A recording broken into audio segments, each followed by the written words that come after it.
Hello everybody, welcome to the Alternative Voice podcast hosted by Provisions Plus. I'm Jade Neivens-Brown and I'll be interviewing a number of our approved training providers to give you more of an insight into their journey in alternative provision. Good afternoon everybody, welcome back to the Alternative Voice podcast. Today we're joined by Jamie Ashmore from Foundations to the Future. Hello Jamie. Thank you for having me. Thank you for joining us. That took a while to do, didn't it? We got there. Yeah. So thank you so much for joining us today to talk all about alternative provision. And obviously, as you're part of the Provisions Plus network, we're just wanting to find out more about you, give you the opportunity to talk more about Foundations for the Future and what the plans are for the future, really. So could you start by sort of introducing yourself, your role within the organisation, and then a little bit about Foundations for the Future? Yeah, no problem. So, hi everyone, I'm Jamie. Some people that are watching this probably already recognise me from presenting at everything Jade does. But Very well, may I add? Sometimes, yeah. I am the business relationship manager within the company, so it's kind of a bit of a hybrid role, really. I do a lot of business development and create partnerships and relationships with other companies and other organisations that kind of amplify what we do, which, if anyone's wondering at this point, is mentoring. We are a mentoring company.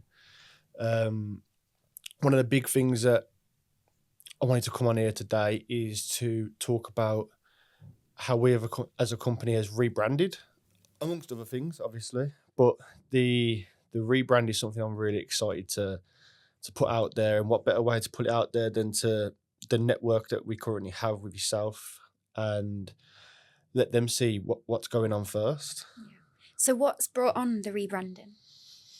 I'll be honest with you, as an organisation, we're probably a couple of years behind where we should have been. Okay. Not in terms of the model or business or what was happening behind the scenes, just in terms of where 2025 is, you know, the world that we're in now, the importance of social media, websites, your branding.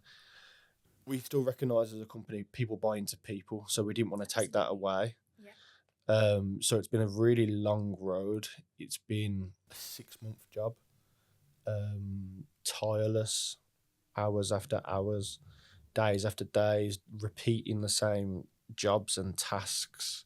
You've found, haven't you, that through that time that obviously because the business doesn't stand still and there's always sort of new developments, that then it's sort of going back and looking at what you've already done in terms of the rebranding to capture everything?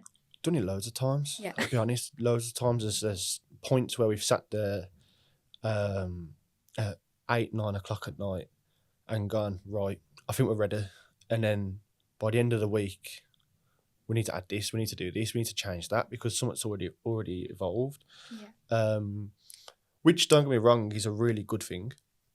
It's a really positive thing, but we didn't actually know how difficult it is to rebrand while still running a functional business. Yeah. It was, like I say, it's been a task that's taken a lot longer than anyone would have thought.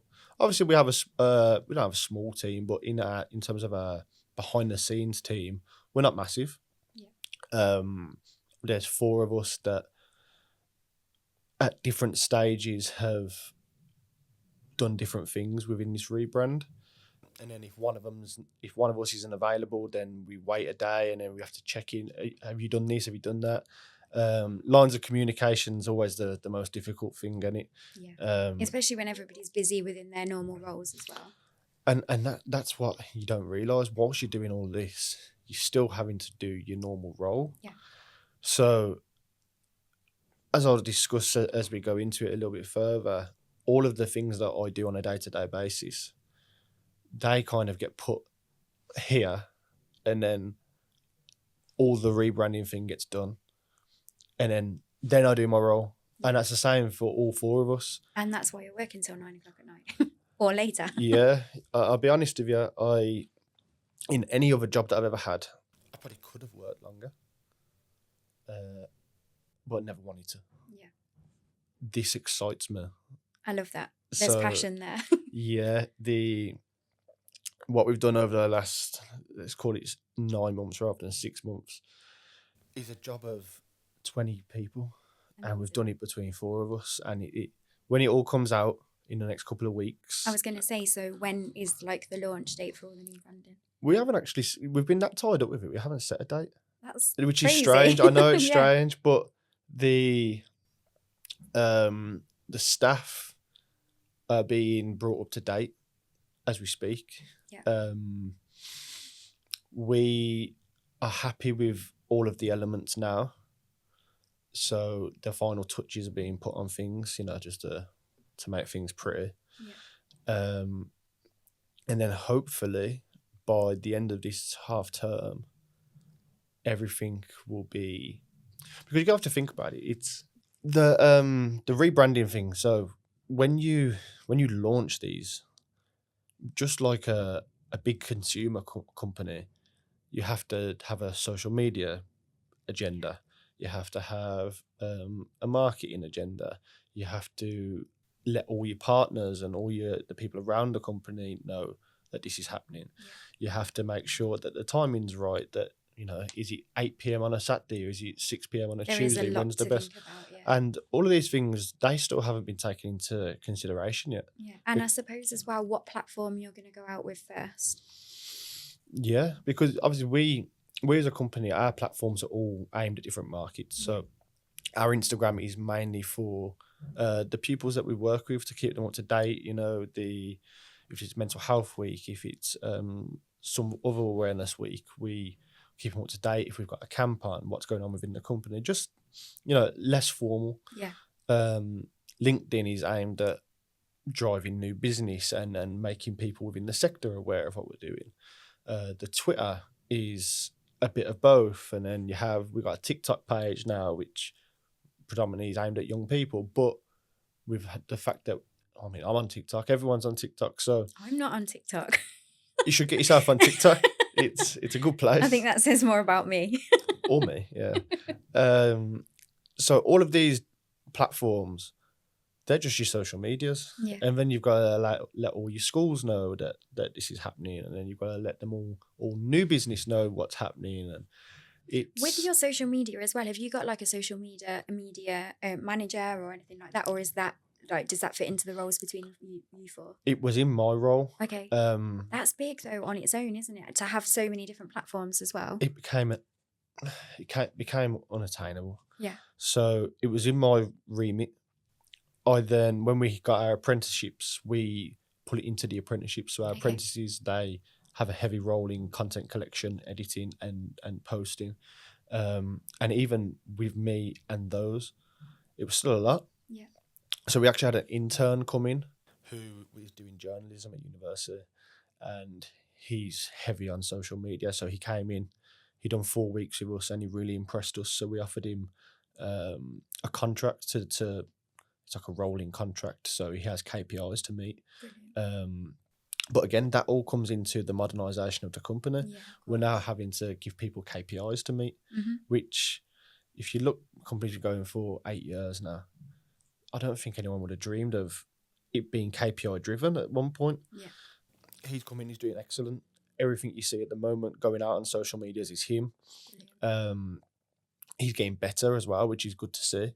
The engagement has gone through the roof. I was going to ask about that. What's the engagement like on your socials? It's really good at the minute. The problem is our social media got hacked about 2 years ago. Oh, wow. So we had to start everything from scratch again. So sometimes that gives you the opportunity to just go in a completely new direction though, doesn't it? Well, we've done that in September again. So we had the social media for about 18 months and we just didn't like the look of it. It wasn't in the eye of where we wanted to show the company is. So we deleted everything again. Wow. We paid a marketing expert. We paid them to come in and train the staff on how to do social media. Wow. We created all covers, a social media plan that gets okayed every week of what posts are going out, what stories are going out, what content's getting collected, who's doing what. And even that's a big job, I'll be honest. So a lot of thought and planning has gone into social media. I think it's needed though, isn't it? because It's otherwise you the can, way of the world, isn't it, now? yeah, and you can otherwise end up with just a lot of, random posts, which isn't the direction that you want. It's not, but we also had to understand that if you're going to constantly do structured posts, it becomes boring. Mm-hmm. So you also need to drop in a few of them humorous ones. Like there was the one of Luke slide tackling a student at Power Yeah, I League. saw that. Yeah, That got incredible amounts of views. yeah, I can imagine. The TikTok, we done one with the staff, what time the staff turned up to the office, and Callum, the director, he turned up like an hour late with 2 coffees in his hand, smiling his head off. I haven't actually seen that. It got loads of views. Yeah. But then if you put like a post up of one of our staff doing a mentoring session, you might not get as much interaction. Yeah. So it's about how do we keep everyone engaged, but also show off kind of where we've modernized to, which is it's all very difficult when you come to this. Obviously, you're very solo, so you're having to do all this on your own. So you can imagine what I'm saying. Yeah. But when you become a certain size, the amount of jobs that you have in comparison to when you're just a small company, incredible. Yeah. But it's the managing as well, isn't it? Because obviously I think like in past roles, I've managed teams, and I think that's the hardest part of any role is when you're managing people, because you're effectively managing personalities as well, and people don't always get on, and then that brings a whole other side of your role as a manager. So I think that can make things tough. It does, well, because a lot of our staff are lone workers. So obviously there's usually one staff, a school member or maybe 2. And the hardest part of managing them is because they're on their own and there's obviously no supervision, we're not micromanaging people. You don't know what they're doing day to day. You don't know how successful they're being day to day. You don't know what the impact is. So we had a head of staff. We implemented a head of staff. So we had 5 in the management team then. He's now left under circumstances. And since then, we've divvied up the role between the 4 of us. Just a little bit more work for Just the 4 a of little you. bit more work for the 4 of us. While we're doing a complete rebrand. Yeah, it's... but now we've also come to the conclusion again of we definitely need a head of staff. Yeah. We need somebody that goes into all the schools, looks after the staff, all the staff well-being, there's any staff concern, all of that kind of side of the company. We need somebody to do that. So we're currently hiring for this role. Amazing. Whether that sparks any interest through me saying it now, but we are hiring for the role. And where's that being advertised on? It's not being advertised. Oh, okay. So a lot of our... Good luck with getting somebody. No, so a lot of our recruitment is internal usually. So we do advertise specific roles, but we like to promote people within the company. People that have done a certain amount of years, met KPIs or retention basis, and promote them through the company. It's the best. I think it's the best way. Yeah. Personally, but for this particular role, it's good for your staff to have those progression opportunities as well. I think that's so important. And as a smaller company, it's very difficult to do that. Yeah. But once you get to a certain size, which we are getting to now. How big is your staff team? 20. It's a good size. It could be bigger. Don't get me right. It could be a lot bigger. Yeah. But then you lose quality. Once you try and expand too quickly, quality drops. Yeah. So I would rather have 20 staff on full timetables than 50 staff on 2 days a week. Yeah. Doesn't make no sense to me. And it's best to be doing what you do very, very well before you then expand into something else and do lots of different projects, but are you doing them to the best of your ability? Reputation's everything. Absolutely. No, reputation's everything. We are going to meetings with all sorts of different people, and the first thing they say is that we hear you've got a very good reputation. Yeah, that good. Immediately sets a tone. If you get put into conversations where people say, "Oh, they've got bigger and their quality's dropped a little bit," business isn't great. Yeah. So we try our best to make sure that a lot of our staff are contracted.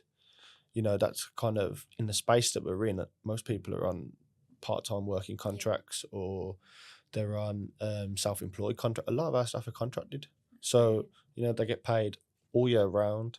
They always got work, and I think that's really important to give people that stability as well. Because how can you build a company around people that aren't stable? Yeah, and for consistency for the young people as well.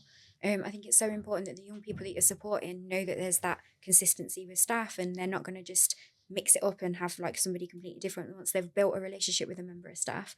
Whereas if your staff are contracted, it's more likely that it's going to be familiar faces going into school. Well, that's something we implemented this year as well. So we used to always offer cover if a staff member was off sick or a funeral or whatever it may be. And this year we gave schools a choice, so they can accrue a day. So that staff member, it gets made up for them. It might get made up in mentoring. It might get made up in some other way. But very few schools took cover because they understand that it's a relationship that you have. You can't just send someone in and expect a young person to open up to a brand new person for one day. It doesn't work like that. It's crazy. You'd think I know what I'm on about, wouldn't you? But the only people that require cover really are primary schools. Yeah. Because as a external agency, you're much more than what you are just there for in a primary school. You're a body, you help at break and lunch, you might have an after school club. Yeah. So primary schools like to have cover, but most secondaries and APs, they'd rather recruit the service. Yeah. But that's good that you're giving them the option. I like that. So can you talk to us a little bit more about exactly what your offer looks like? So again, as part of the rebrand, our offer has changed. So of course it has. One of the main remits of my job is to develop our programs and our offering. And the best way I thought of doing that this year would be to partner with certain organisations that we could amplify their offer and they could amplify our offer. So one of our biggest ones, which is going to be announced now on here, we have partnered with a company called The Real Direction. Now, The Real Direction are an immersive experience based around social elements. Amazing. So if you've got a group of young people that may be coerced into gang life, there's like a Netflix catalogue of The Real Direction. I don't know if they'd like me to announce it that way, but the way I understand it, it's a Netflix catalogue of different videos. So if you've got a young person that's involved in gangs, they watch the video on the gangs, they can make decisions within this video. Love that. Which then shows the consequences of the video. Yeah. It has follow-up worksheets and stuff that follow up. That is now going to be embedded into all of our mentoring programs at every school. Yeah. So as part of our offer for next year, so when we renew and get new business, that will be imprinted into the program. All the staff are getting trained on it next week. Wow. And from after half term, it's going to be piloted in certain schools. So we hope to see. How exciting is that? You're saying it so sort of, just matter of fact, this is what's happening. But like, how exciting is that? Well, it's funny because it's been going we've been sorting out for a while, yeah. But I was sold immediately. So you've actually seen some of the content, have you? I've seen released and unreleased content. Wow. We have planned content with them. Wow, okay. It's really, really, really good. I can't wait to see this. They're proper actors in the videos. The director, Luke Cato, his name is. He's the man of the idea. He's kind of behind the brand. The videos and the way it's filmed. Everyone's seen Adolescence. Yeah. Recently. Everyone's talking about Adolescence. Everyone's talking about Adolescence. If you put one of these videos next to the series, you want to see a difference. Wow. In the way it's filmed. Yeah. And that's Netflix. Yeah. So my aim is, we've done some market research and we thought, what are our young people struggling with the most? What are our staff coming back and saying they need more of? Mm-hmm. And one of the things that we needed an extra tool, and this is a tool. But more than that, we're not just embedding it. We have become partners with The Real Direction. So we will help kind of guide where their filming will go, the problems that they'll see. That's really good, because from the mentoring you're taking real life current problems and then creating content for this. Like, that's amazing. It's unbelievable. Yeah. Honestly, the platform is brilliant. It's So when can I see this? well, you can come in on Tuesday to the staff training if you want and view it. I'm in St. Lucia next week, so but maybe the week after. Well, I'm technically on annual leave next week, but guess who's not on annual leave And next guess week? who's not in St. Lucia next week? Yeah, that's me, yeah. Yeah. No, that sounds amazing though, and I can't wait to see that. Definitely, it'll be. I can't wait to see it Yeah. embedded. I bet you can't wait to see your staff experience that as well, because obviously you've seen and directed some of the content. How amazing it will then be to see your team seeing that. Well, some of them don't know nothing about it yet. Wow, okay. They just know that they're coming in for training on Tuesday. So it's a way to make the mentoring more interactive. Obviously, we will still keep our usual program, our 12-week program, which is what I was meant to be talking about right now, isn't it? If you could elaborate on that a little. So essentially, our mentoring program is for each individual student, they get 12 weeks on the program. Yeah. Supposed to have 12 weeks on the program. Some schools will leave a student on there for the whole year, which I don't agree with personally. But 12 weeks intervention, it has a start and an end and a clear process of how you get to that. It is all tracked and data driven. So we give a lot of data back to the schools. All the schools get reports every term. They get session trackers. Every engagement with the young person is logged. There's goals set in every session. All of our staff will then have access to like the school's class charts or whatever they use, so they can track whether these goals have been met. Brilliant. And then they are incentivized if the goals are met. And the data that we get back in terms of the improvement in attendance, positive, negative points, suspensions, police involvements, all them kind of things, the data is so positive.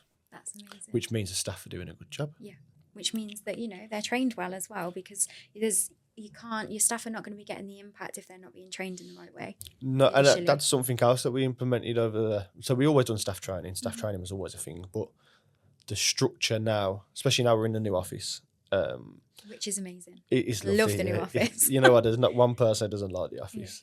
Hence why I'm like, maybe I'll just come and base myself from there for the day. Yeah, it's beautiful. Honestly, it's brilliant. I actually, instead of coming here from home this morning, I went to the office first and had a cup of tea at the office. Just to start your day in the right way. Just to start my day off, yeah. So, but now since we've had that, and obviously you've seen the rooms on the 5th floor and stuff, how big, and we now have very structured training days every year where all the staff are in for multiple days. Sometimes, most of the time in the school holiday, they're in for multiple days. They're doing training, but they're also training with each other, sharing their experience with each other, teaching each other, alongside the kind of structured training that Callum delivers. Yeah. I was going to ask about that, because obviously you said earlier about your staff being lone workers, really, because they're out and about in schools mentoring. How often? That was one of my questions. How often do you bring the whole team together, so that you can just sort of reconnect, refocus? Not often enough. Really? Not often enough. No.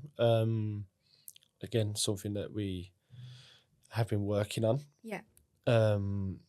Which the head of staff is really important for, because they get given a budget, they get given time to plan these things, and obviously sometimes these things kind of they go unseen, and you don't realise that the staff haven't seen each other for X amount of weeks. It's difficult though sometimes, isn't it? Because the priority is the young people. You're making a difference and the impact with the young people, and effectively that's what you're there to do. So it is difficult, because then obviously when you're having a full day or a session where you're pulling all of your staff, effectively sessions are not happening. So it can be difficult to pull everybody together. And then if you try and pull them after the working hours, you have some people that can't make it because they've got children of their own. There's lots of things that have to be taken into consideration. So to get everyone together, you have to have it as a structured way. We should be doing more team days out. Completely, 100% should be. We've spoke about it loads of times. But that was part of the head of staff's remit. So the staff don't get together enough. The way we've managed to keep it a bit more tied in is we've got an app Okay. that we run from now. So we have like a scheduled app, which is it's brilliant. It's got everyone's timetable on it. All the HR gets done through it. It has a chat feature, so you've got multiple different group chats. There's just a staff chat. There's a staff with the management chat. There's a social media chat. There's all sorts of different little sub chats that people can talk in. Yeah. It has like a social media feed on it, so any company updates they go through That's good. through that. Anything fun, So birthdays. all of your branding will go on there. No, Oh, okay. no. I want it to be announced like everything else. Everyone will be kept in the loop. Don't get me wrong, because everyone needs to know what's going on. But You because just of want to how go out with a big bang, don't you? because of the excitement that's happened around building, and you know what, the blood, sweat, and tears that's gone into sorting it out. Yeah. Don't get me wrong. Sometimes you can have a real block where two of you think something, two of you think something else, or one and three, or you don't agree on things, Mhm. and when you don't agree on things, that delays things, and then conversations they might be not heated. It never gets heated, but the conversations don't go where you want, so you're back to square one. Yeah. And because Let's of go all with of that, long discussions. yeah, because of all of those things, I want it to be like I've got a vision of how certain things get announced, and I've got this big vision about I love drones.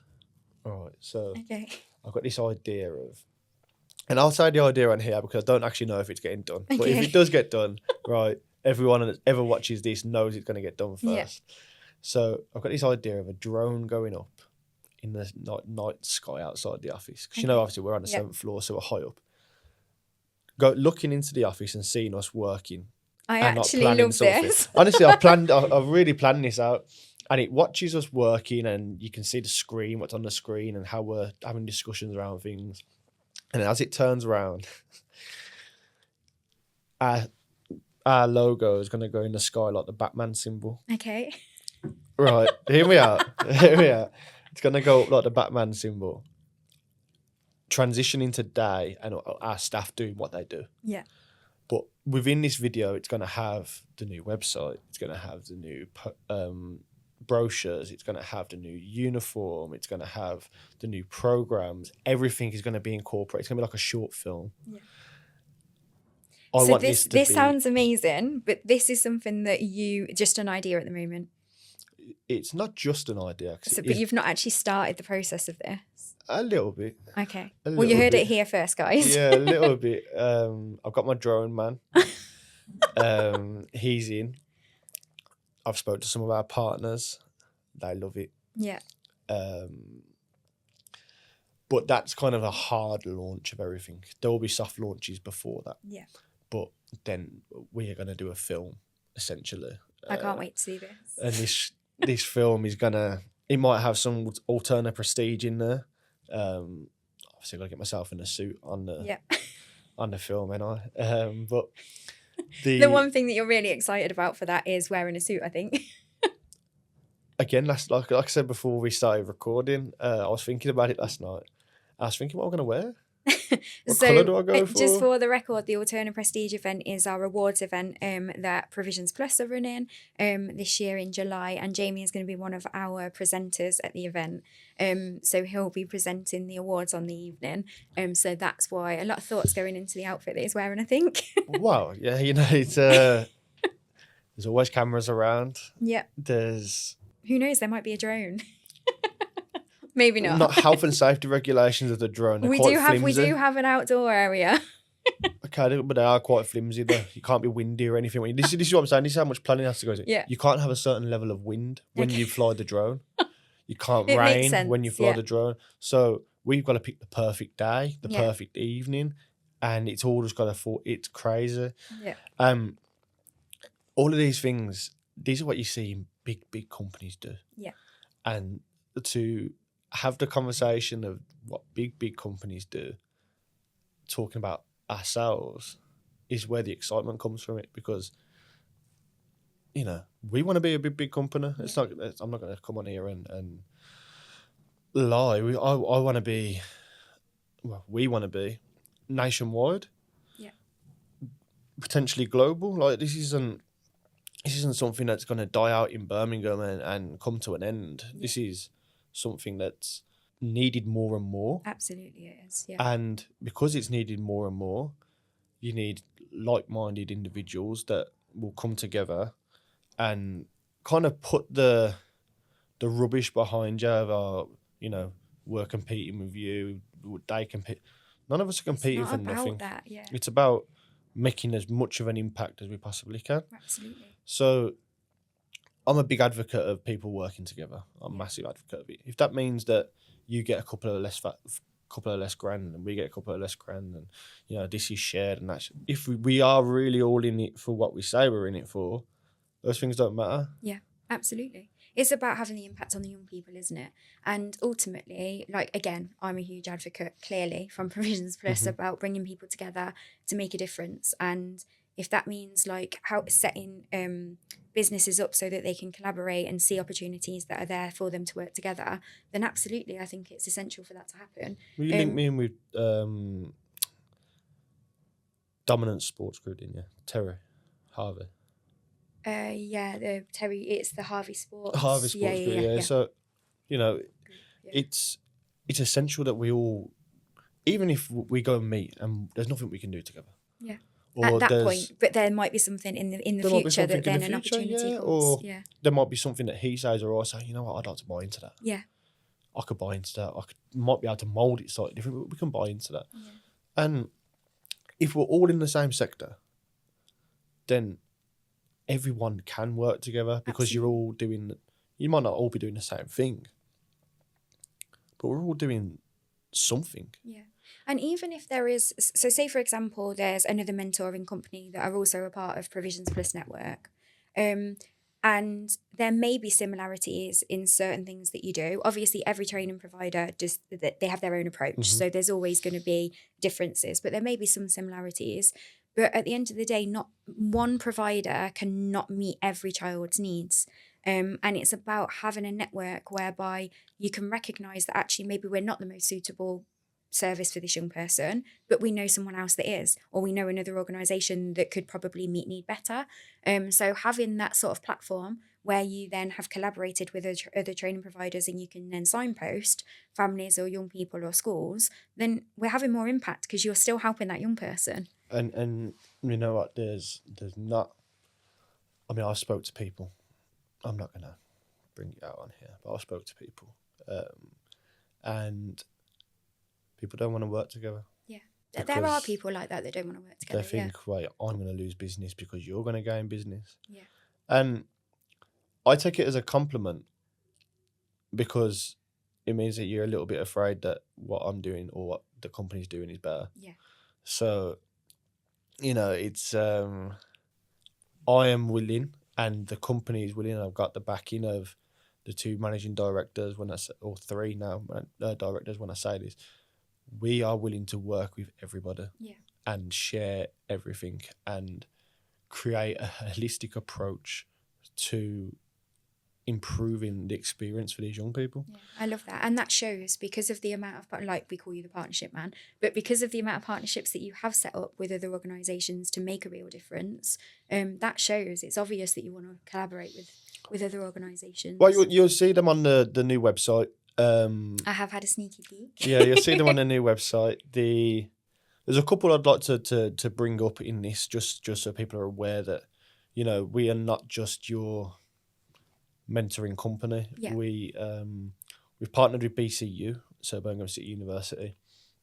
This partnership is expanding over the next couple of months. So at the moment, it's just a workplace partnership. So we take students from their child-centered courses and we give them placement opportunities. That's amazing. We took 10 earlier in the year. That was quite a recent thing, wasn't it? Yeah, we took 10 and they were unbelievable. The feedback was brilliant. The feedback from the staff was brilliant, from the schools were brilliant. And how long do they work with you? I gave them a couple of options because I wanted to work. Some of them obviously weren't from Birmingham, some of them were from Birmingham. So the parameters that they had were different. So some done 4 days for 4 weeks, and a couple done 2 days for 8 weeks. some of them are still shadowing now because we think that they have the potential to be staff members from September. How exciting. All of them are still on the app Yeah. because all of them have potential to stay within the company in some way, shape or form.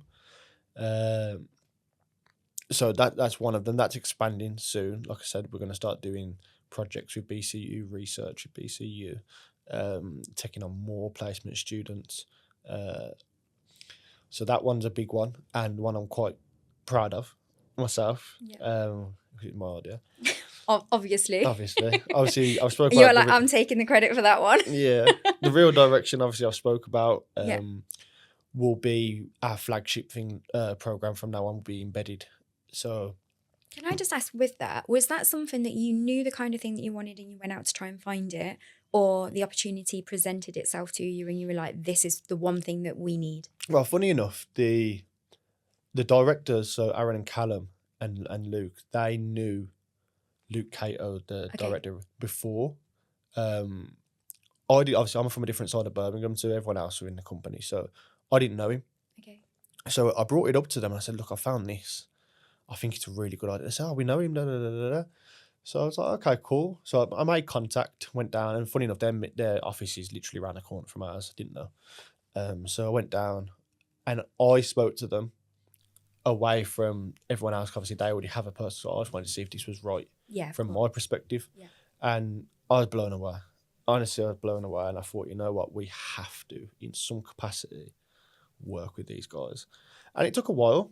He's got an investor, so we had to speak to the investors' people and have countless meetings around how it would look, what would we do for each other, how we'd market things, what was our responsibility, what was their responsibility, all sorts of different things. It was really, really stringent. Yeah. But that's essential for that kind of partnership. It is essential for that to happen early on, isn't it? 100%, because they're going to have people come to them and say, we want your platform, but we don't want to deliver it. Yeah. Do you have something? We are their delivery partner. Yeah. And we're going to have schools come to us and we're going to say, right, well, this is part of our offer. Yeah. And your young people will have access to it. I can just see how excited you are when you're talking about it. I love you're so passionate. Honestly, this kind of thing I think is brilliant. I like innovation. Yeah. We've had partnership with a bank called Spun. It's an international bank. They are funding projects every quarter for us. How did that come about? This one came through Callum. They just inquired because we were a community interest company. So they inquired. I sat in the meeting, went really well. That's something that's growing. Still haven't had our partnership picture. So when you go on the website, that's one of the only ones that doesn't have the partnership picture on it just yet. But that's coming soon. Jamie loves a partnership picture. This is like a gallery of me. Page. That's why I had to put a couple with Luke in, just so everyone thought that it wasn't just my company, because it's not. Yeah. Then we have New Logic. Yeah. So obviously, I want to give a little honorary mention to Mr. Wint, long-time friend. And New Logic are also one of the Provisions Plus approved training providers. Unbelievable. When he presented the model, obviously because a lot of this is Coventry and we are obviously Birmingham, a lot of the things that you do here are far, far better than, obviously you know very well yourself, far better than what happens in Birmingham. Mm-hmm. So we don't have anything like New Logic. Yeah. We just have people that pop up with APs here and there because they might have some money, or they might want to get, a little tax deductible one going on. So we got loads of APs, and they're all I say they're all rubbish. That's a bad way to say it, but we have a lot of APs that aren't as targeted as New Logic is. Yeah. And when we sat down and went and he went through it, I thought, this is brilliant. There's so many schools that I know of that spend so much money on managed moves. Yeah. So much money. This is perfect for them because they have a lot of young people. Yeah, it's a very robust model, isn't it? Yeah. Unbelievable. So he's now, they are now a partner. So as New Logic opens APs in Birmingham, our mentoring will come attached to those APs. And also Provisions Plus will be supporting from a quality point of view. So again, it's like a little collaboration within the collaboration, which is is why amazing. it's the partnership picture, which is why Yeah. it's the main one. Obviously, if schools know that all of our quality assurance is done through yourself, and then they know New Logics is done Yeah. through yourself, and they know they're not going to be too dissimilar, are they? So the holistic approach is what we're trying to aim for. Yeah. So we're trying to cover all bases. So on that, you mentioned about, well, before we move on, actually, did you have any other partnerships that you wanted to give a shout out to? Not for now. Okay, so on, you've mentioned about how different things are in, I love that, not for now, there's a few up the sleeve, I can see it. You mentioned about how different things are in Birmingham to Coventry, and the biggest difference there is local authority framework. So obviously, in Coventry, there is a very sort of well put together model. And now obviously I've launched Provisions Plus as well. So there's some of those existing relationships that have moved over to Provisions Plus with me around their quality assurance. Obviously, with that kind of approach being completely new to Foundations for the Future, how have you found that? So you're not currently on any local authority frameworks, but now that you're working with Provisions Plus and we've taken like a deep dive into your quality, how have you found that? Have you found that useful? Have you found it a challenge at all because of it being something completely new? For me, I found it as just what we needed at the time that it started. If I'm honest with you, I thought that there were certain things that were there. They just weren't at where an elite service would be. So now I have full confidence in everything. Brilliant. Which I'm not saying I didn't have confidence before, but if someone would have come to me before and said, "Show me your loan working policy," I might have said, "Let me have a little read of it first." Now I know I ain't got to read it. Yeah. You know, if we're just setting up the portal, sorting out, giving it to all the schools and getting the login sorted. Yeah. I have full confidence that every school that goes through it would not be able to, with a fine-tooth comb, would not be able to find a single thing wrong with anything within our company. Brilliant. Which is it's the peace of mind that those things are done. Yeah, especially for that to be done just before you're doing a rebrand and you're going out to more people, more services. Well, it was part of the rebrand. Yeah. It was part of the rebrand. It was something that we identified that needs to be done before you can go and do all of these websites, brochures, all of this stuff. Before you do that, let's make sure the house is kept first. Yeah. And just so happens our housekeeping lady, she's not bad. So yeah, I have full. I mean, I think I sat here today, and if I'd have come a couple of weeks ago, this conversation might have been a little bit different. Obviously, we had to rearrange. Yeah. Because we were still in the process you let me down. Yeah, I did, yeah. But we're still in the process of doing these because now we're at the finishing touches and we're basically signed off on it all. I sit here in such a different frame of mind. Yeah, I love that. I love like everything happens for a reason, and I'm glad that it has happened, like, and that we're doing this today, so that you have brought that excitement, you have brought like the passion for. Yeah, where because I you're was at tired. Don't get with me wrong. The other week I was tired, man. You know, it is when you do a task 20 times and you feel like you've not got any further, even though you have, but you don't feel like you've got any further with it.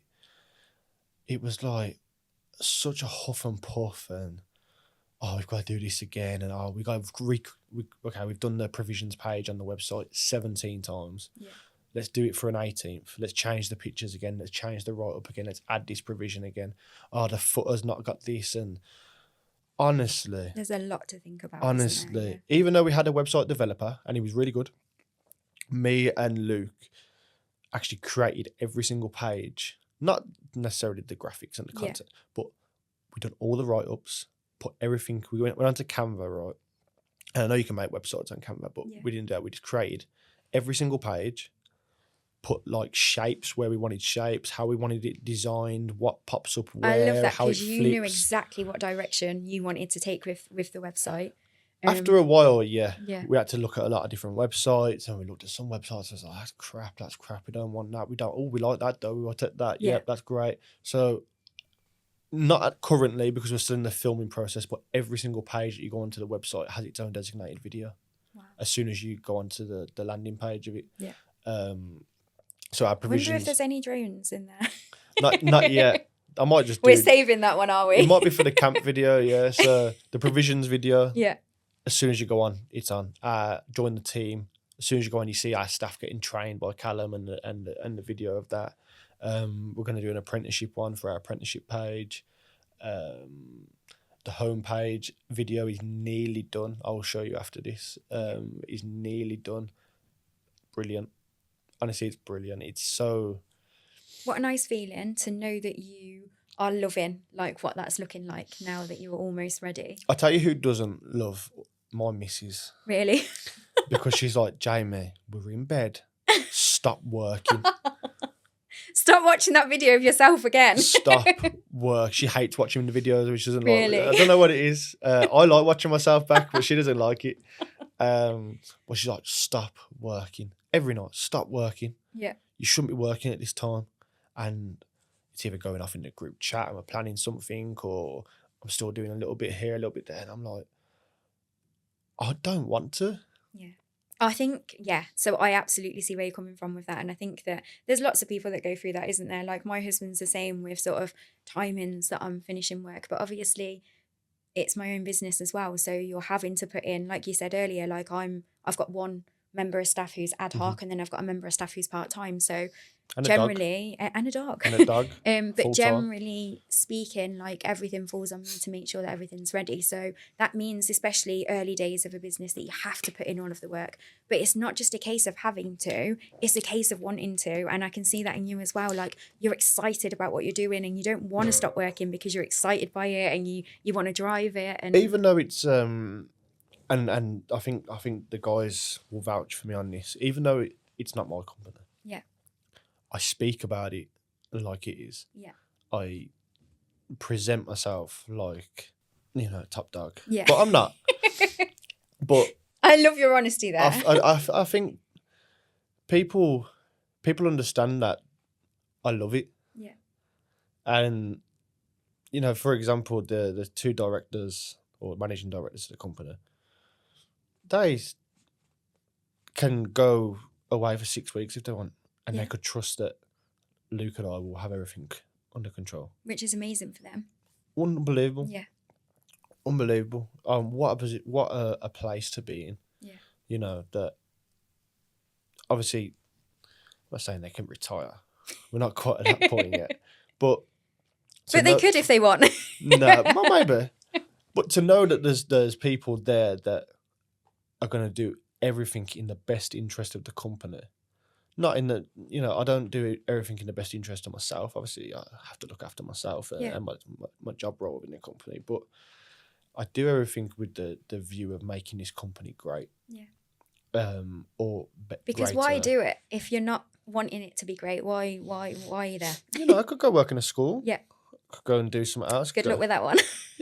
But there's a lot of coulds. Yeah. I could go quit the job tomorrow and go work in business development in ITs, whatever, it anything. Would be hard to find something that you love as much as you love this and to be as passionate about it as you are, because your job brings, I get the impression that your job brings a lot of the bits that you love most about working. So like the partnerships and creating those partnerships, obviously this project with the branding, like there's not a lot of jobs that you would be doing all of those things and bringing it all together so nicely. Because you'd have different teams that do different things, and not that I want to be involved, don't get me wrong. If there was a job going that paid X amount that said you only have to do this, I have to start thinking about it because otherwise I'll be on the sofa. But being able to experience all of these different things, for me as a personal development side, I am now confident enough to walk into any room that covers anything business development and chop it up and have a conversation with any level of professional. Love that. On anything. Yeah. And for me personally, that is always where I've had a passion. Mm-hmm. And to refine those skills and be given the opportunity to showcase my little artistic mind that I have has been brilliant. And I can't, I came to the company as just a mentor And how long ago was that? 4 years ago. So I came just as a mentor. I was Not just a mentor, but as a mentor. well, I didn't just come as like a base level mentor. I came a little bit higher than that because I was teaching at AP anyway. So Yeah. I understood the ins and outs. And I've worked my way up. Don't get me wrong, like, it took a lot of time. It took a lot of hard conversations at times. It's took I've done presentations to show the worth of myself. Yeah. This job role that I have now, I literally created it myself and showed the value in what it could do, and got people to buy into me. Yeah. And now I look back at it after done this job role now this is my second year of doing it, doing all right. Yeah. And I don't think there's one person that could say anything against that. That is incredible that you've basically molded the role, like created the role. The role didn't exist. But then to see how far that has helped Foundations for the Future develop, wow. And like, I don't, is that the vision that you had when you very first created this, or? Not to this extent, no. Yeah. You're better than even you thought. But that's come from learning. Don't get me wrong, I spend a lot of time teaching and learning myself. Yeah. Learning things for myself, learning myself. You have to, because there's always room to grow. There's always room to develop and to learn from. Especially, like, I think it's really important to recognise that you can learn from everyone around you.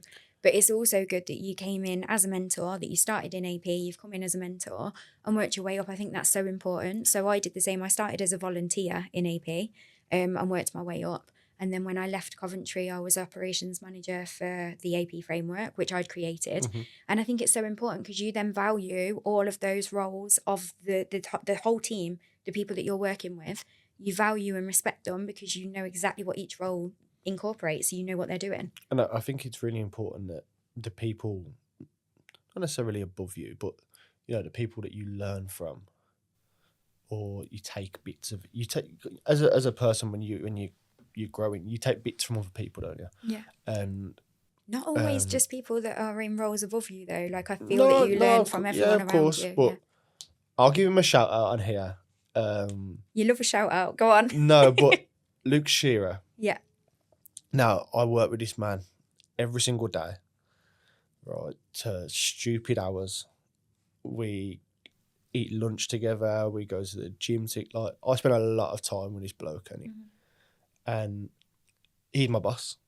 Essentially, he's my line manager. He's my boss. He's also a friend. Yeah. I have learned so much in terms of my communication styles, managing people, emotional intelligence, all the things that you don't necessarily learn at work. I've learned so much from him in the last 12 months that has helped my relationship. It's helped how I deal with my friends, how I deal with my family, how I deal at work, all sorts of different things. Yeah. And that has kind of shaped how I've managed to do all of this, if I'm honest with you, because I could have went into a room and someone told me something I didn't like. My face tells you it straight away that I don't like what you said. I've got a lot better at it. Yeah. I can differentiate That's who amazing, I'm speaking to, how I'm speaking. Yeah, that relationship you've got with your manager has helped you to become a better version of yourself, the best version of yourself, effectively. Yeah, we have a very good relationship. He calls me boss sometimes. I ask him. Is that because you're quite bossy, or no? I'll say, "Can you do this?" And he'll be like, "Yeah, of course I can, boss." Yeah. But I'll ask him to do things. We'll do things together. I'll do my task. He'll do his task. And but that's part of being a team, isn't it? That's the blend we've got. I think one of the things I'm going to go into for September is I'm going to look for an office apprentice. I'm going to have an apprentice in the office full time. Love that. And what a nice office to be an apprentice in. yeah, it's not bad. But I think because our business development side is becoming so big now, we need another member of the team in terms of that. Obviously, we have our social media team now. We have the management team. They have their directors meetings. We have all the partners. It's a lot of people to keep happy all the time. Yeah. And a lot of little admin tasks that we're still having to do that really shouldn't have to do, if I'm honest with you. Yeah. But I want to teach somebody everything that I've learned. Yeah. And, Give back. you know, our apprentice at the moment, Aaliyah, she's in the office 2 days a week because of college, and just I like to have her in the office 1 day a week alongside that. And she's learnt so much about contracts, about how to design things, how to make programs, what's good for schools, what schools don't need, what they do need, how to talk to professionals. She's been around all of this stuff. And the growth in her, not just in terms of a delivery, is excellent. She's There's brilliant. something really special about that, isn't there? Like But- working and training and leading, and seeing the impact that it has on somebody and sort of what has been created. I think that's so special. It's you don't see it for a long time. Don't get me wrong. No. I saw it a couple of weeks ago. We had like a learner review for her with the college, and she was she's not a shy girl, but she's not the loudest of girls. And in the learner review, obviously we go through all the college stuff, and then I give comments on her and her work, and then she gives comments on the support that she's received. And the words she used, it's going to sound bad, but I don't remember them exactly now. I don't want to not quote her verbatim. But the words she used for the support that she's received, and then actually seeing her after that, what she puts into practice, how she articulates and carries herself, what she does in terms of her work, like her reports are outstanding. Her session trackers are outstanding. Her understanding of of what the business needs, unbelievable. The girl is, I don't know if this is a good thing or a bad thing. So when I was younger, this would be a good thing, but now looking at it, I think it's a bad precedent to set. But if she's got to be in the office for 9:30, she's there at 9:15. Yeah. And even if I try to get in the office for 9:15, she's there at 10:10. Wow. Because I want to be there before she's there. Yeah. You know, to be a good role model for her.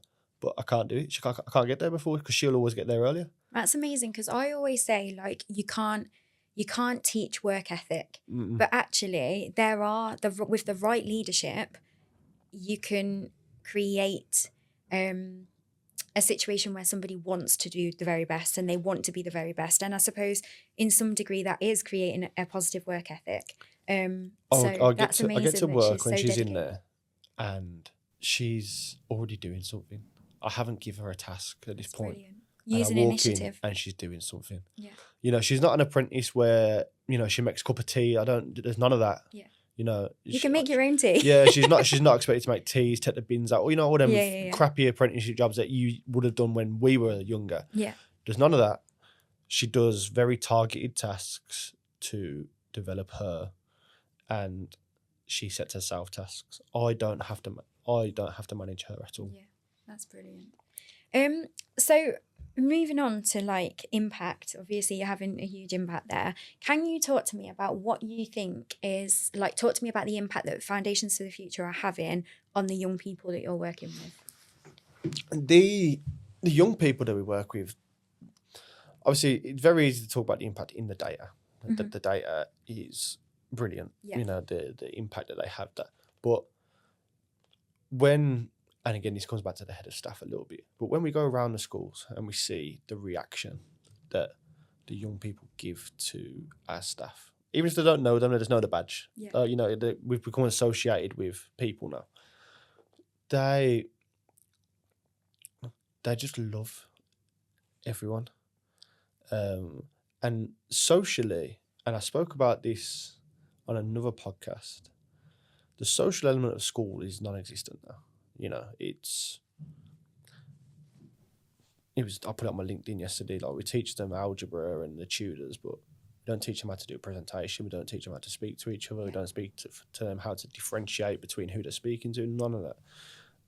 Which is just ridiculous, isn't it? It's outright. It's Yeah. outright. I got a little brother who's 17, right? And he will speak to me exactly the same as he would go to a job interview and speak. Yeah. You can't do that. No.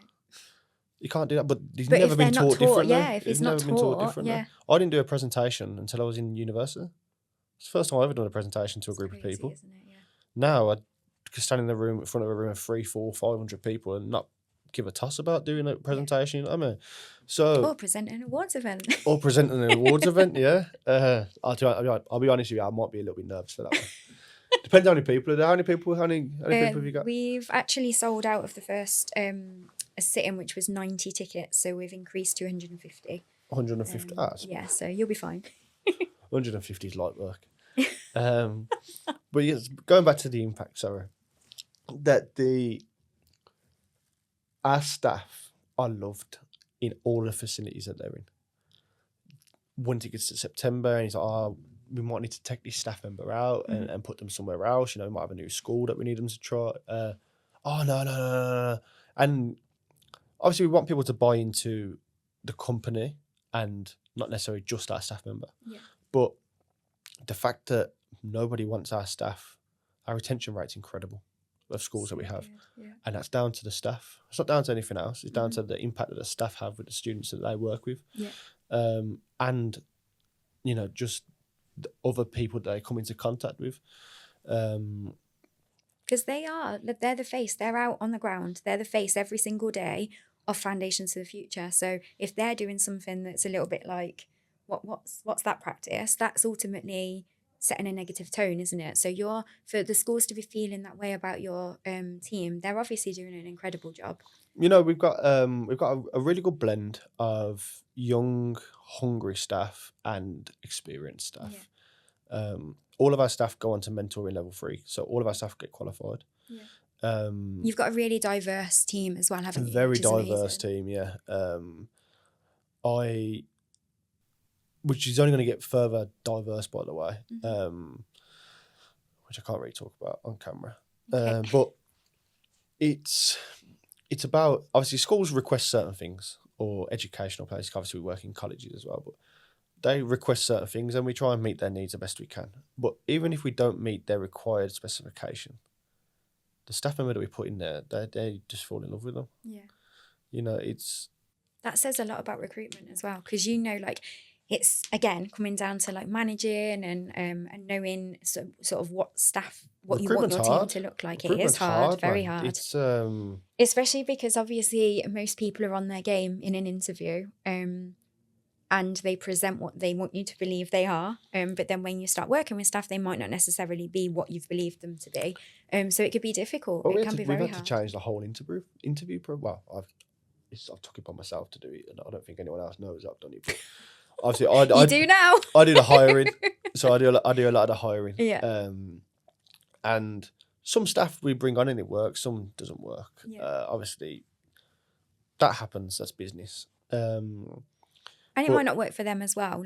So that's what I've given the option to do now. So we now have taster days with staff, so they'll go and shadow and be around it and see if it works for them, as well as then get feedback from the school if they think it works. That's a really good idea, because I think there are some people that may have never worked with young people or may not have done mentoring before and think that it would be light work, and it's absolutely not light work. You know, there's a lot of people think they can get away with just having life experience and speaking to young people. But what I've realised over the last 12 months is we had a student come in, right, might have been 18 months ago actually. He was on placement in a school that we were in. Yeah.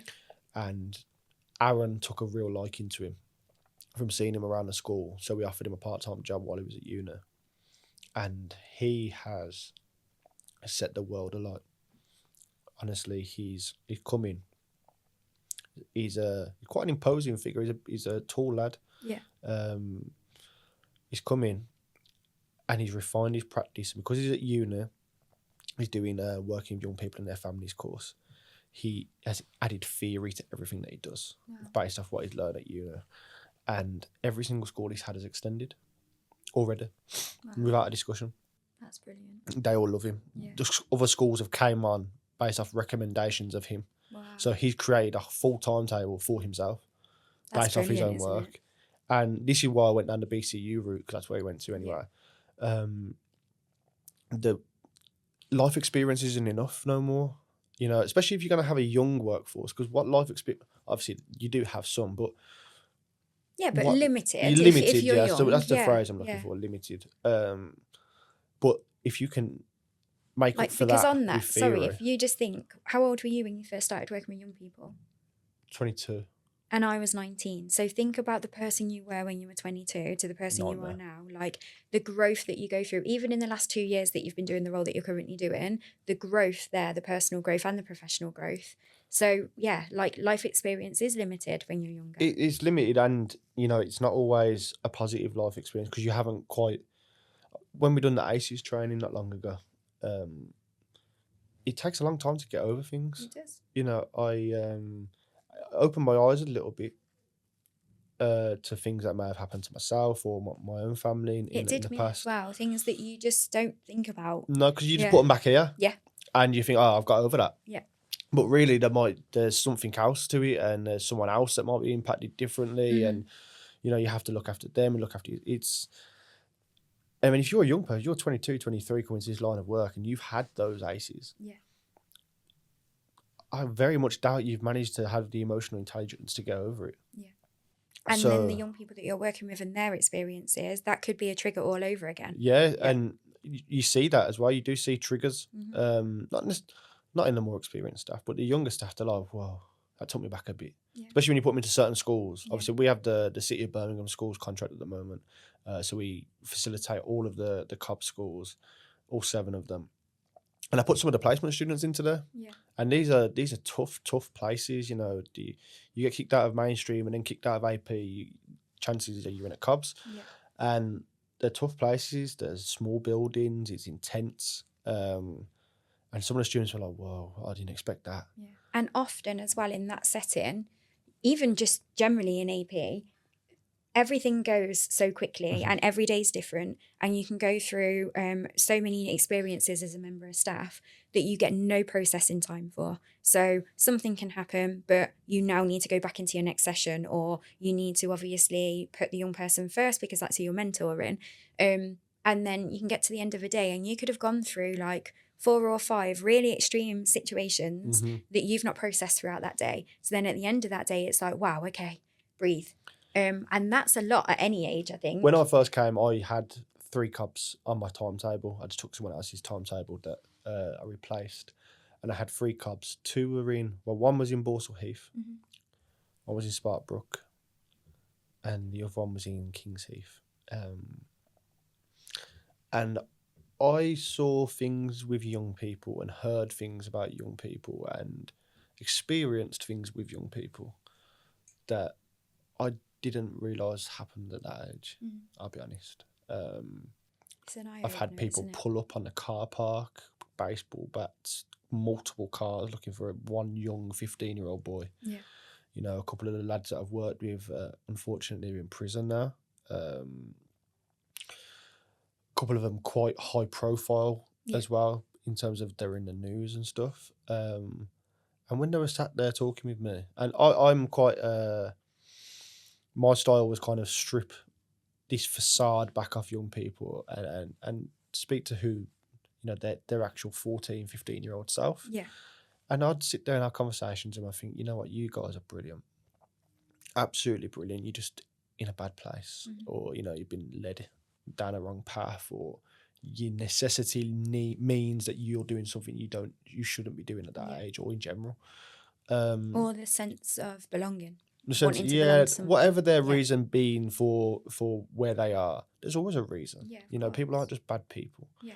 Um, And it's not always bad people that do bad things either. no, it's not. But when I'd strip them back eventually and the relationship was good, and I'd just talk to them as a 15-year-old boy or a 14-year-old boy, just the same as any other aspiring young person. They just want the best for themselves. And unfortunately, some of them take the wrong path to do that. Some of them get forced into certain things. You know, the postcode war and stuff. It's outrageous the things that these people have been seen to be doing. Yeah.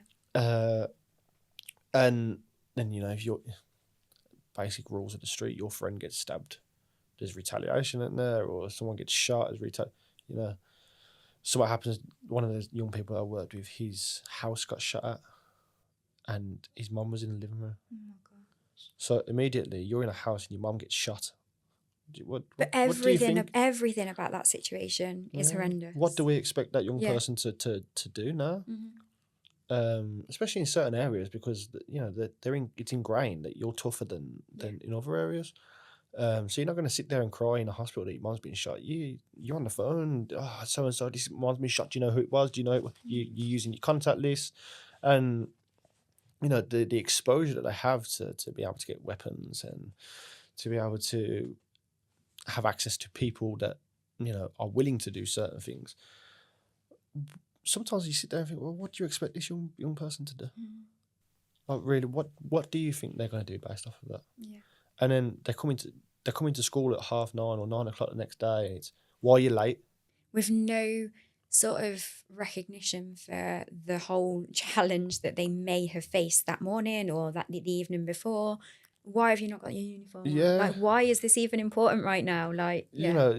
There's I made a point of this again on another podcast. There's a lot of kids that don't have breakfast in the morning. Mhm. One, because they might be getting up late. Okay, cool. But maybe there's no breakfast in the house. Yeah.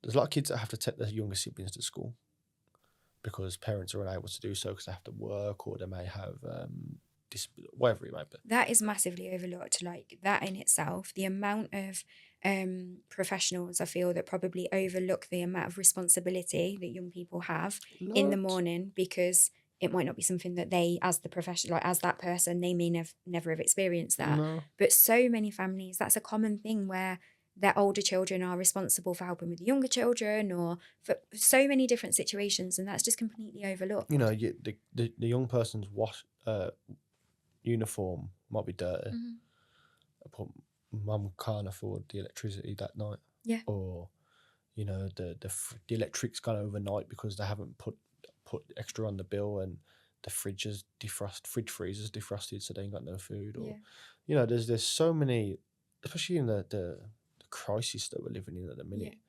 Especially in deprived areas. Don't get me wrong, look, I know everyone's struggling, because I know people that earn really good money that are struggling. Yeah. So can you imagine what people that earn nothing are doing? Yeah. And when you got that young person, there is a reason they have turned up at that time without their uniform on, or just without the uniform. They've turned up. They've turned like up. They're there. Yeah, they've turned. And I see it in mainstream, and I see it a lot more in AP than I see it in mainstream. But I do see it in mainstream as well. There's young people that have complexes. That have sensory issues. I'll go back to my little brother. My little brother used to bite holes in his sleeves. Yeah, and put his thumbs through it because he didn't like all of this being out. Yeah. He used to get told off for ruining his uniform. It's a processing thing for him. Yeah. There's young people that are drastically overweight that they put trousers on and they chafe them. Yeah. What do you want them to do? Yes, they're in jogging bottoms, but that means they're comfortable. They're in the building. And they're in a better position to then learn, because actually they're comfortable. As long as that young person sits in your classroom and gets the information. Yeah. I think that's what one of the really special things about AP is, allowing an experience, an educational experience, to be tailored down to that extent. So if you can't wear a uniform, obviously a lot of AP is different, obviously, if you're going into school to deliver, but a lot of external AP where they have their own sites or whatever, it's removing all of that. It's removing all of those barriers and just making sure that that young person is in the best position to be ready to learn. And you know what? If they don't want to learn at that point, there's still a reason as to why they might. Because a lot of young people that are in AP, they've been removed from school, and the gap between them being removed from school and going to AP sometimes is 6, 9, 12 months. The gap in their learning is humongous, and you can expect them to come in and feelings of like rejection and all of that come into play as well. And you expect them to sit there and learn about the same things everyone else is learning about. Yeah. Don't get me wrong, it's a very unforgiving task. Yeah. It's a very unforgiving task, and I laud anybody that is a teacher, because it's very, very difficult to teach at the moment. But if you're not relatable as an individual, and this is where I think a lot of teachers struggle. Yeah. Because you go to university and you learn everything from a book, but then your people skills are non-existent. Again, then that comes down to life experience, If you're not relatable to this young person, if they look at you in your suit, right, think, and you're driving your nice car to work and you're talking a certain way, they're going to look at you and think, what do you know about what I'm going through? Yeah. And then if you're going to stand there high and mighty, authoritarian, looking like that, you're going to get pushback. Yeah. And that pushback, now more than when we were, is a lot more dramatic. It's not get it twisted. Like, some of the things I see in schools, I would never have seen when I was in school. Yeah. And I'm not old. So I'm so glad you said that, because there has been a few things that we've mentioned about being older now, and I'm like, we're not that old. But like I saw one kid have a altercation with a staff member when I was in school, and he'd already been kicked out at this point, and he had a fight with the staff. Now, I don't know, members of staff to get hit at school now. Incredible. So these young people are willing to go further than we were with the defiance. Yeah.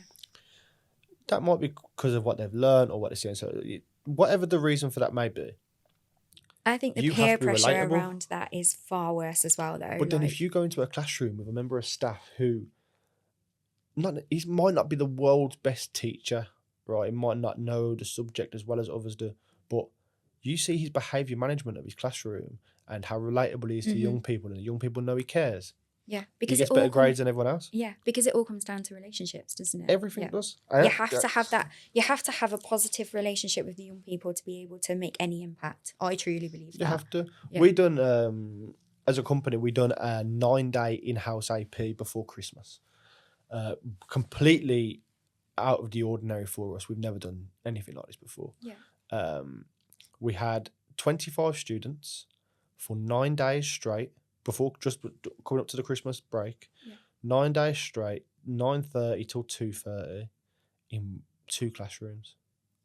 And we had a corridor, like a really small corridor, with a little office, a toilet, and 2 classrooms. These young people were persistent truanters, didn't come into school, didn't go into lesson, defiant, hated school, they'd be rude to staff, Were they brilliant? Unbelievable. And how many members of staff were there? Every day there was 2. Yeah. Most days there was 3.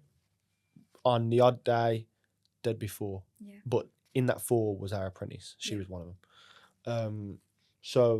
And this is a tough school, notoriously known for having bad behaviour. All students from the same school. All students from the same school. Most of them from the same year. Most of them friends. So you know how to bounce off each other and stuff, right?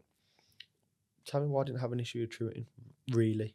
Yeah, the odd case where someone want to go on a learning walk, or they're fed up of being, because they're in 2 classrooms for that long. It's a long time. That's a strategy. That's about making that experience tailored for them, and if they need that, then you provide that. We weren't teaching them anything accredited. We were doing a lot of workshops with them. We were doing a lot of tasks with them. We were doing a lot of group mentoring, and then every student was getting taken out to do one-to-ones with a particular staff member throughout the day. But you were engaging them. We were engaging them, so I designed it. Classic. Of course. But these young people, the smiles on their faces come the last day. Some of them cried that we were leaving. These are year 10, year 11 boys and girls. Some of them were very upset that we were leaving. But imagine the feeling of they've accomplished something, they've achieved something in a place where they actually often feel that they can't or they don't, and they had. So when we came, there was meant to be a trip at the end of it. So we done a community project with them where we went and bought loads of Christmas presents. Yeah. We took them into the school. They wrapped them, writ cards, and we took them down to a local nursery and give them to the young people. And a lot of these young people in the nursery didn't get a present for Christmas. So yeah, we done that. We done like a student of the 9 days. There was all big hoo-ha. Everyone was brilliant about it, honestly. And then there was meant to be a trip, but the trip was to the cinema, and these kids don't want to go to the cinema. Yeah. So I said, look, can we postpone the trip to when they come back? And even if it means that we have to get involved in funding it, well, let's do something that's fun for them. Mm-hmm. So we ended up going to Rush, and it happened that Luke was on holiday when it happened. I was the only staff member that went. When I turned up to the school on the day that we were going to Rush, right, the way the kids, I don't know how they knew it. What's Rush? It's like a trampoline park. Oh, right, okay. The way they congregated around me, Jamie, I didn't think you was coming. Jamie, it's good to see. Yeah, Jamie's putting it. And within 5 minutes of me being in the building, without being announced, Yeah. every student that we had was around me. Wow. And the level of excitement. And the level of excitement. Yeah. There was one student that didn't come because she had the wrong leggings. Every other student came in for that day. Every student came and they were brilliant. Wow. They were brilliant. We was on the trampoline. And what was the response from the school after that trip? we're still in contact with them. Yeah. Were they like shocked by the level of engagement though? I'm not sure if they were shocked because don't get me wrong, these weren't. Yeah, they were gathering up negative points. These kids, but they're not nasty kids. Yeah. So I don't think they were shocked, but I think they saw the value in what we have. Yeah. Issue being with it is I delivered it. I don't deliver. Yeah. Luke delivered it. Luke doesn't deliver. So then to say, yeah, you can have what you want after, but it won't be us. Their relationship is with us. Yeah. So they're thinking, well, I want you. You know what I mean? Mm-hmm. But we still have a great relationship with the executive head teacher there. We're starting after half term in one of her other schools that she has. Which is great because that's like, obviously we've spoken about the relationships with the young people, but that business relationship as well and the professional relationship that you have to have with heads and staff in school, that's so important as well. Yeah, so important. It's very difficult to have as well because they're very busy people. They are, yeah. Very busy people. It's difficult to even get in there to start even trying to initiate that relationship with them. Well, part of our onboarding process now is we have the documents we send over. Can our social media team come in? Yes or no? Yeah. Can our apprentices come in? Yes or no? Can our work placements come in? Yes or no?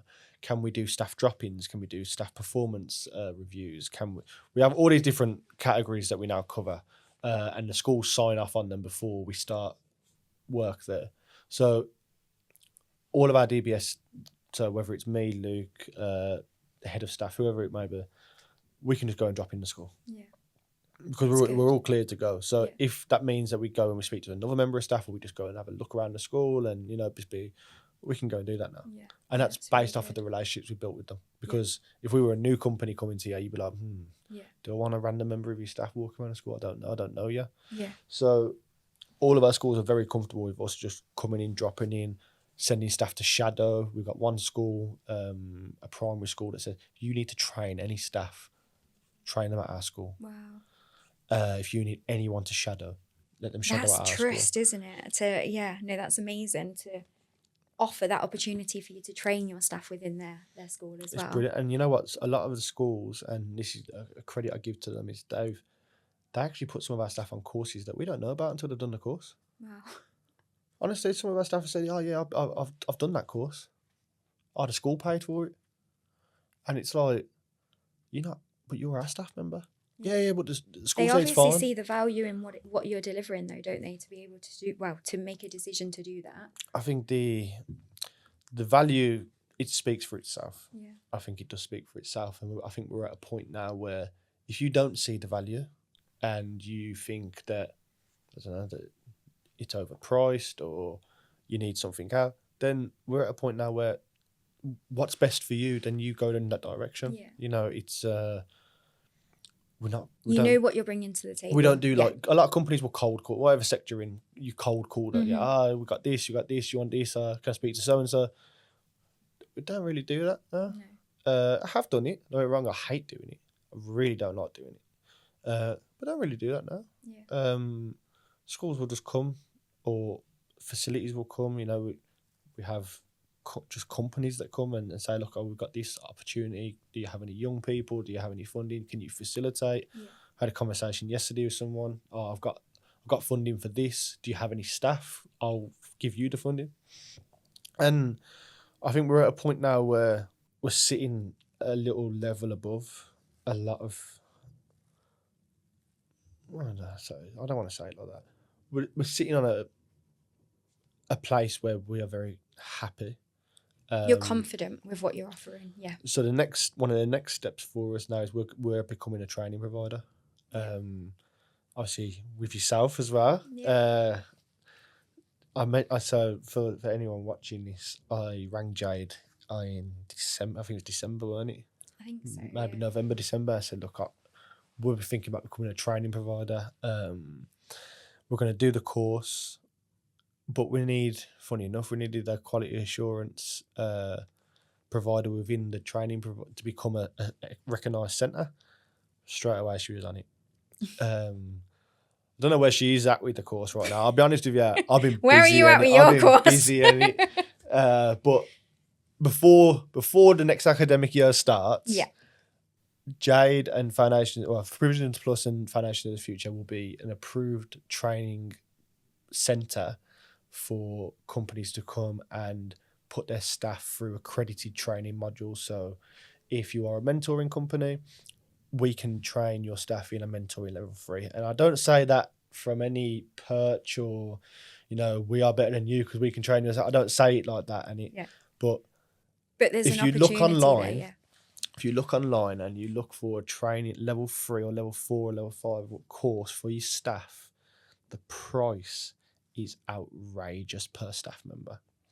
Because we put all our staff on them anyway, so knowing the price, it's ridiculous from where it used to be a couple of years ago. So we've become the provider. I can guarantee you, we will be, as a service, we will be cheaper than other places. Obviously, this is business; it can't. Yeah. Still has to make sense, but we will be cheaper than other places going for those courses. And because we're not just somebody that doesn't give a toss, that we will train your staff really, really well in it. And I think because we know what we would expect from mentors as well. So and it's not just mentoring; it's other things. Once you do the teaching qualification for it, you can do a lot of courses, anything level 3 and below. It's so exciting, isn't it? It's a nice venture. If I'm honest with you, it's. Well, for the network, it's brilliant, first and foremost. To just be able to put your name to something like that, it shows where you're at. Yeah. You know what I mean? And for me, first and foremost, it means that I know all of our staff get the best training. Yeah. And I can't ask, if that means that I only ever train our staff, and you sign it all off and the training's great and our staff are the best trained staff around, then so be it. Yeah. If that means that, I feel like it's going to be more than that, but yeah. If that means companies come and, this isn't a swinging contest. Yeah. It's not, like I say, it's not about that. If companies come and they say, look, we've got X amount of staff, what can you train them in there? Then brilliant. If you don't need, it doesn't have to be a case of we train them. It's not a case of that. No. It's a case of giving all the young people the best trained staff to work with them at the end of the day. But with Provisions Plus having our training series as well, there may be opportunities where obviously that could come in line with that as well. So the opportunities are endless, I think, with that. And as the network grows as well, and then there will be collaboration opportunities with our recommended suppliers as well. I just think, it's an exciting time. So last little thing for 2 minutes. Yeah. The award show. We might as well throw it out there now. Okay. So obviously Provisions Plus we have our first ever Alterna Prestige event, which is on the 4th of July. And it's all about bringing together all of the training providers that are a part of the network, but anyone that's not part of the network as well can be involved. And it's about recognising all of the amazing work that training providers or services that work with young people within AP have brought to practice this year, basically. I think when I started Provisions Plus, it was recognising, sort of raising the profile of the work that we do, recognising that actually there are schools and there are specialist settings that are unable to meet needs of our young people. But then in AP, miraculously, we are doing that. We're meeting the needs of young people, but no one is actually recognising that and celebrating that. So the whole point of Alterna Prestige is to celebrate that and to name services that are doing a phenomenal job in certain areas. Vote for Foundations for the Future. So we have 12 nomination categories for services. We have 6 nomination categories for professional, for staff. Vote for Jamie. And we have recommended suppliers as part of our network who are also requesting that there are some nomination categories for them as well. So that's not currently done, but I'm looking at how I can implement that because they all specialise in so many different areas. But we have asked Jamie to be the presenter, well, one of our presenters on the evening. He's all over it because it means he can dress smart, have a good time, and be centre stage. It's better than sitting in the chair all night, isn't it? You know what I mean? It is. So yeah, we're really excited to bring everybody together for that. And ultimately as well, it will be a celebration at the end of the first academic year that the Network and Provisions Plus has been running. So it will just be a really nice opportunity to celebrate that, I think. I'm going to add that into my queue. Have you got me a teleprompter yet? I will. Oh, you're going to teleprompter? I was just going to get cue card, to be honest with you. Oh, cue cards is fine. That's going to be the basis of the night. Let's celebrate also, not just... Because obviously Jade does... I'll big you up a little bit here. Jade does a lot for all of us on the network, and she puts on events and she puts on training days, and you know, people turn up, some people don't turn up. It's, you know, you see a lot of the same faces at the same things, and the fact that she's grown a network so well and so quickly over this year, I think part of the award ceremony will, even though she won't like it, will be about celebrating Jade and what Jade's done as well. So prepare for that. Okay. Make sure you know you make yourself 5'4" if you want. I can't deal with the height. And there'll be all right, Dad, give it a rest now. There'll be something nice for you as well. I think for you, it's almost like seeing a baby grow or a flower grow, and it's... I think, yeah, and that's something that I have taken from this year anyway, like seeing how well like when I started, I knew I wanted to create a network. I just didn't give it much thought how I could make that a positive network and it just be a really nice vibe. But I feel like we've achieved that from the events and from how people are collaborating, and like just the last collaborative insight series that really didn't go to plan, but everybody I think took something from it. You know what, I connected with a few people on LinkedIn during it, and we've been messaging since, and you know, just the ability to, it's not always about driving and getting business. No. Sometimes it's just about, you know, having a connection with somebody. Yeah. And I spoke to a few people since that have been, you know, we chat and it's brilliant, and we share ideas and we share practice, and that's exactly what it's about. So the fact that that's happening, like I feel like I'm doing what I was set out to achieve. Yeah. So so really excited about Alterna Prestige. Can't wait to bring everybody together for that. And obviously it's a smart dress occasion, so that would be nice as well. Lovely. I'm going tux. And yeah, just something to look forward to, really. So if you have not already booked tickets for that, then and you want to come, just make sure that you go onto the website and book tickets. Get your nominations in for the categories as well. It's all anonymous. We have 3 amazing judges who will be the deciders of... Sorry? It's all anonymous. Anonymous.